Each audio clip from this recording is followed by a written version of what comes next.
Alright, so let me show you a perfect example of why I'm going to do what I'm about to do. So,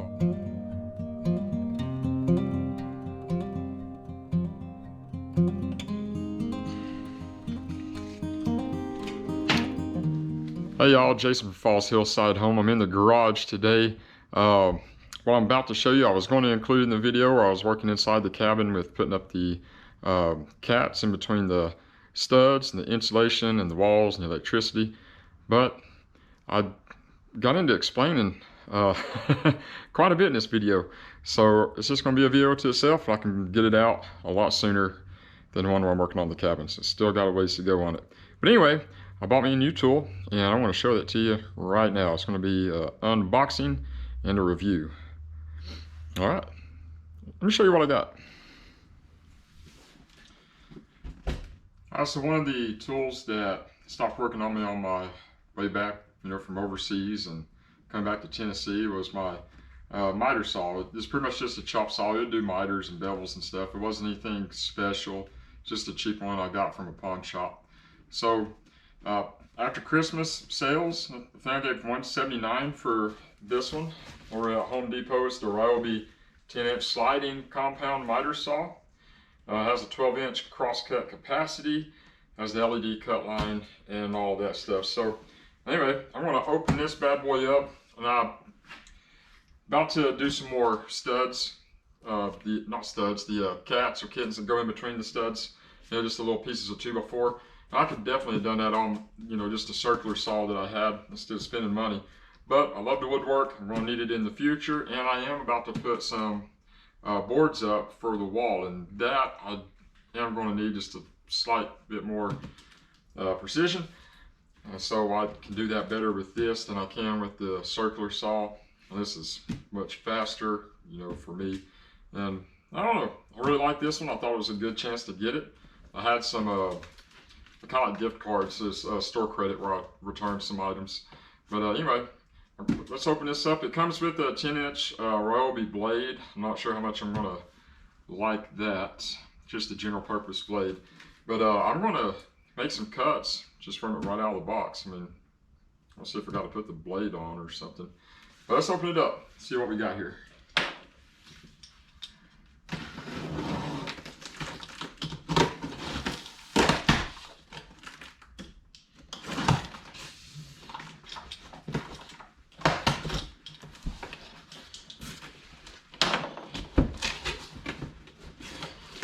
It's going to need just a bit of assembly. Got whatever those are called.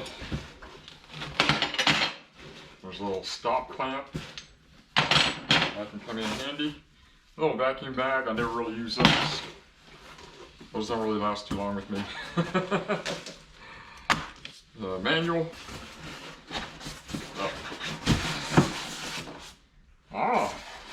It's already got the blade on. Alright. Let me show you how this is packaged in here. Of course, the items I just took out were, have some good spots on it where it's nice and secure. But anyway, if you decide to get one of these, this is how it's going to come. It's got a nice base on it, and I like that it slides. I think I can really use that pretty well. There's the top of that box where those items were sitting in. So if you had to order it, it should get here just fine. This is always the tough part. You know what? Just in case my finger slides and hits that blade, I'll put the gloves on. My future wife got these for me for Christmas. Little protective gloves. I like them. Mechanic gloves.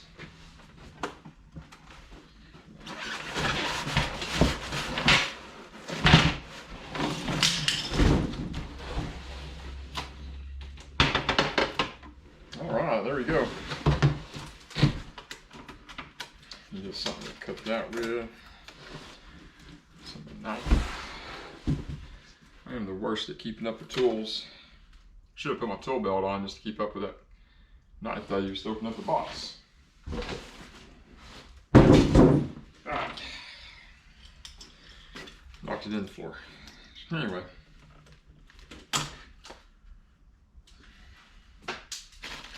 clean it up later. Can't tell this garage is a work in progress.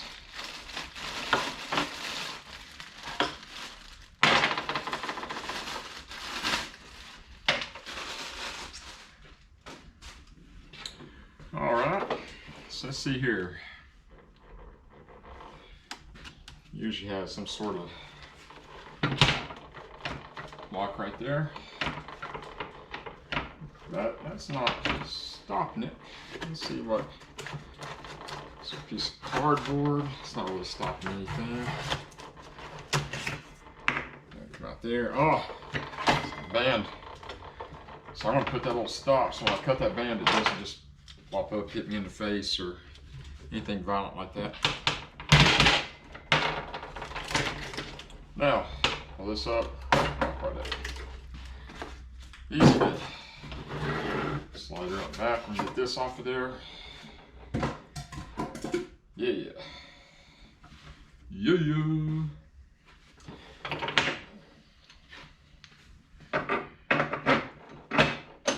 Alright. So that's how the little deal works there. It comes with the Allen wrench and Phillips head on one end.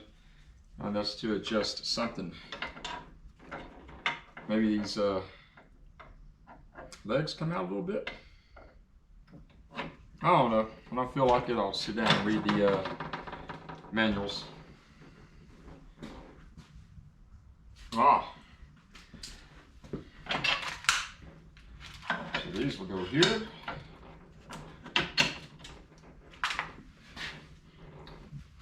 That extends out to hold up your stock when you're ready to cut. I like that. I like that a lot.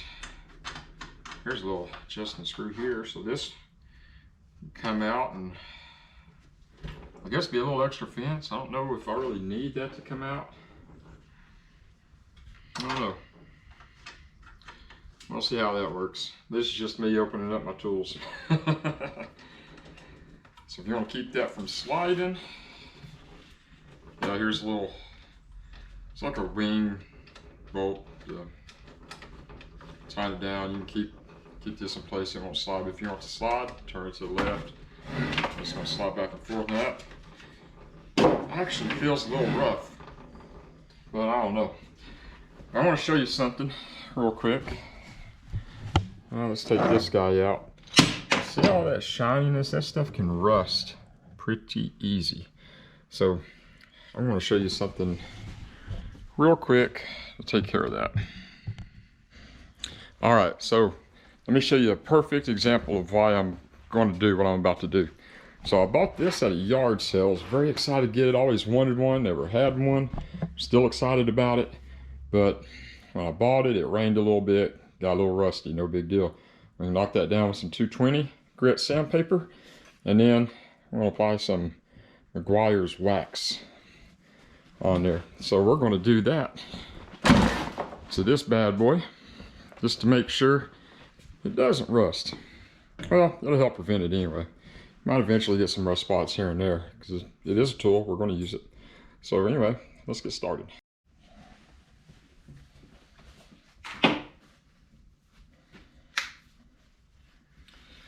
And usually when you do this, you'll see a little dirt come off onto the rag while you're applying the wax.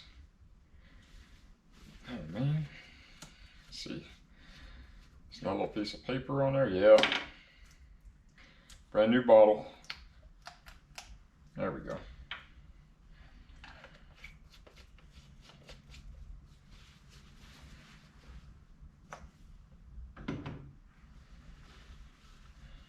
Alright. I'll just work it in there.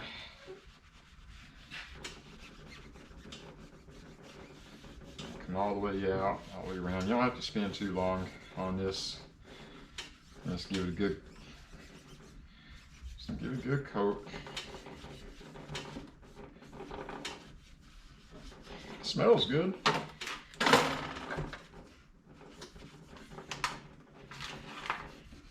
Yeah, it's pretty shiny too. It looks like it might be able to rust, so I'll throw some on there.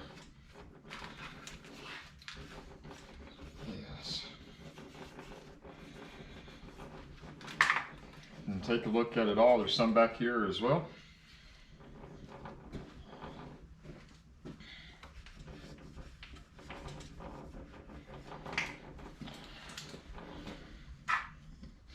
All right, so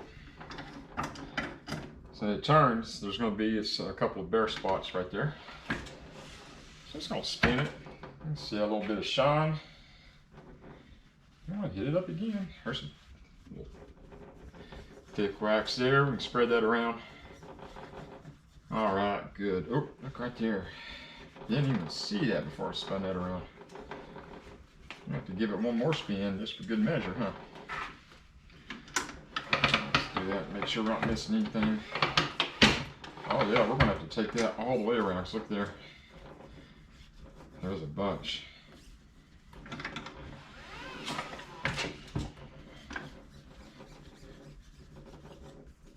All right, locked everything there. So now just take a dry spot of that rag and just wipe off all the excess.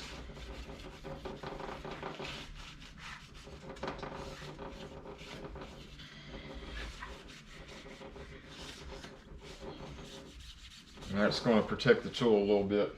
I like to protect my tools. Take care of your tools and hopefully they'll take care of you.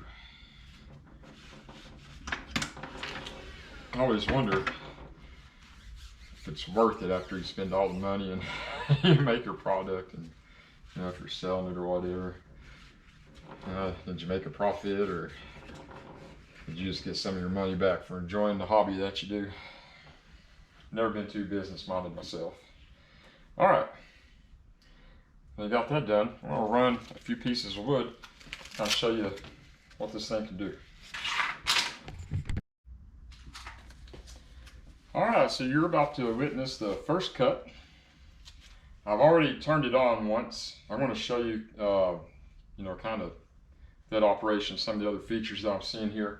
I've already marked one of my boards for 13 inches. That's what I'm going to need for the little cat to go in between the studs, but I have not made a cut yet. I did turn it on, and I can tell you that when I do, you're going to see some lights go dim because everything's hooked up to one circuit. This caused some issues that I'm having with the electricity on the hillside, and I'm just going to have to, you know, work with what I got for right now. So anyway, there's a light right here. I want to show you this, and then I'll set the camera back up, but you can see that light. It really gives you good workspace. So watch this, I'll turn this on.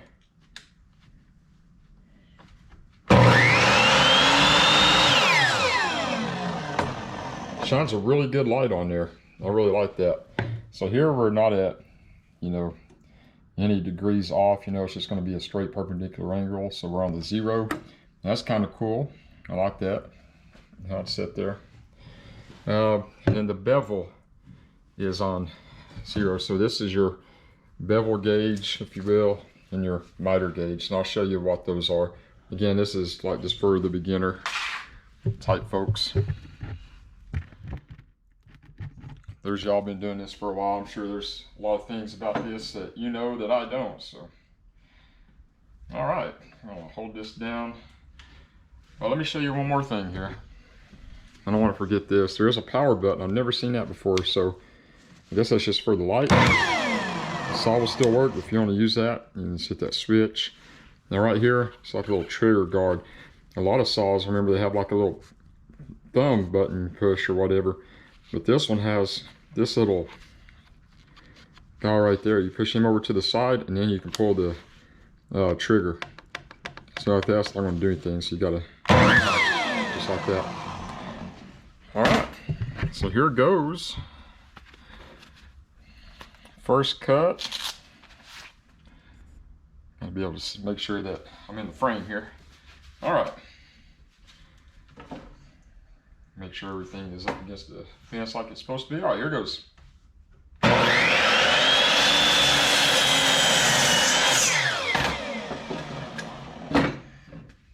Huh. I wonder if I should slide that back a little bit. So I'm gonna go back any further. So, I mean, I'm pretty pretty pleased with it. There was a little tear out right there towards the end. I don't know if that was maybe something that I did, but it certainly seemed like the saw, but it's a pretty clean cut. Anyway, yeah, pretty smooth cut. With a little bit of tear out, but you know, to prevent that tear out, you can always put some blue painter's tape or masking tape on there, and that will help prevent it. So maybe I'll do that when it's time to cut the boards. We'll see.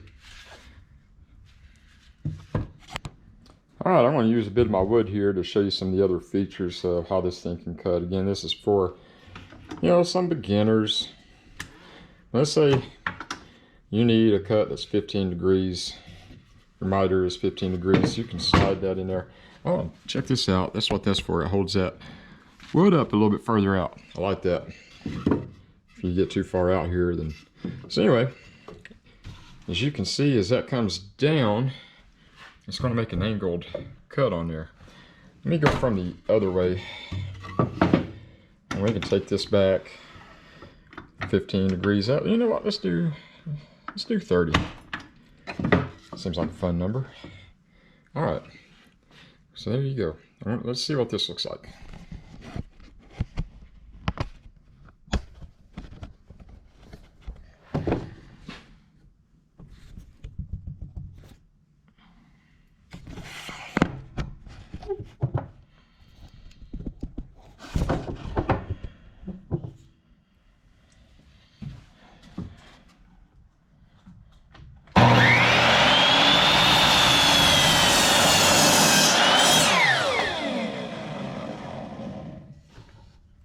Alright, the guards went back down, blade stopped.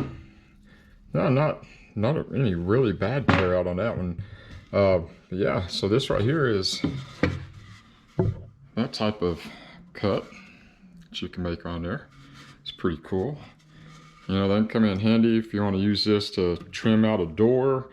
You can use this for baseboards and things like that. I want to show you another cut that you might use for a baseboard. But we are going to go back to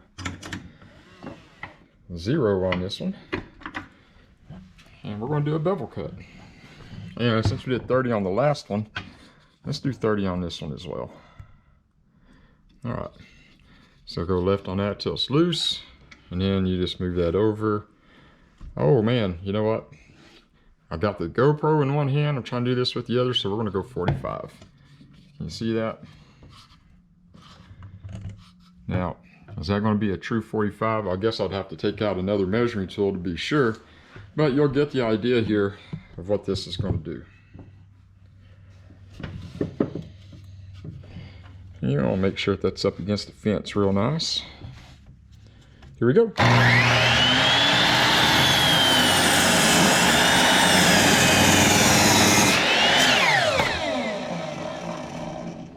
You know that, I guess I didn't have the slide tightened down too good. I wasn't tightened at all.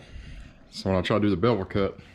But anyway, that right there's where it just, I guess the slide, it got away from me a little bit. But that would be the bevel. So now the angle's going a different way. You remember how just a second ago that angle was on the long side? Well, this is on the short end here. Again, you can see where that would be used for, you know, baseboard or something like that. If you were coming around the corner, your wall would be here, and you could put another one going this way, kind of butted up.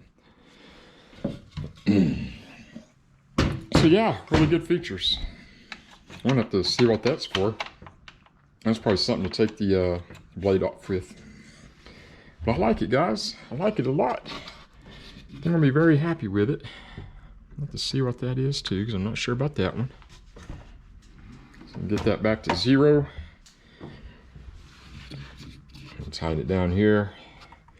And I'm just going to do some series of chop cuts.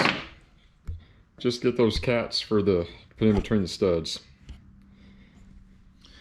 Alright, I hope you enjoyed that video. I definitely enjoyed unboxing that tool and trying it out for the first time. I want to get a lot of good use out of it. Overall, so far, I really like it. And if I have any issues with it, I'll update you, you know, in another video on down the line. So be sure to keep watching. I'll fill you in on everything that's going on around the hillside, including what's going on around that Ryobi sliding miter saw. I really like it. It's I don't know if that'll take the place of this other saw that I got. Let me show you that real quick, since it's going to be a video of its own now. Now, this is a radial arm saw, and you can see I got a bunch of junk up there. But anyway, I think I got to replace this switch. It's not coming on, and it pulls so much power I wouldn't be able to use it right now anyway. But this thing's old, man, and there's no brake on the blades. When you turn it off, it just keeps going forever. But you can actually put a dado set on this one and run dados, which is, you know, instead of doing like a real thin cut like that, if you want to do a cut, you know, about 2 fingers wide, that thing just run and chop all that wood off, and you have your nice little dado. So you can set another piece of wood down in that. Makes a really good joint. And here you see it's got some bevels and bevel gauge and everything like that too. So it's a really neat tool. Old Craftsman, probably from the 60s, 70s, somewhere around that. I think it's really cool. I like it. I want to get it back up to running. I thought about getting rid of it, but I just can't do it.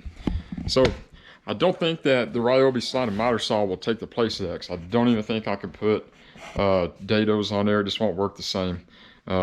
Because, you know, coming up and down, I don't really have any way to control that, whereas on a radial arm saw, I do. And hopefully I'll be able to do a video like that here in a month or two, maybe a few. We'll get that thing running again. I can show you that. But hey guys, I wanted to show you something. You know, you guys like it when I leave you words of encouragement. I want to be completely honest with you. I have a hard time remembering Bible verses, but there's an app that I want to share with you that I found. I think it's really cool. If you see on there, it's called, where's that? Right there, the one with the shield. It's called Fighter Verse. I don't know if that's going to focus good enough. You can see all like the games and stuff that the kids put on there too. Go down Netflix and Hulu whenever I get time to watch it. But anyway, Fighter Verse. It's the one with the cross on the shield.